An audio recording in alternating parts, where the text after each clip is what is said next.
દરેક નીતિની સામે કાયદાની રીતે ઊભો રહેતો SSK ન્યૂઝ ચેનલ।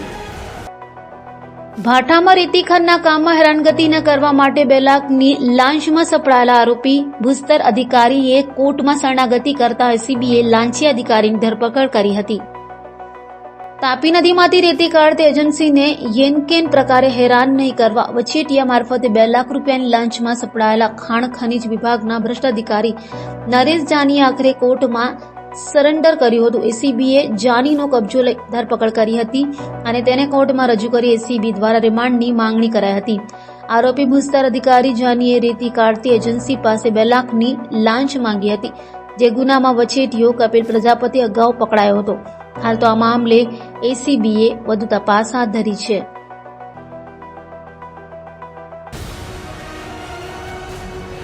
દરેક નીતિની સામે કાયદાની રીતે ઊભો રહેતો SSK ન્યૂઝ ચેનલ।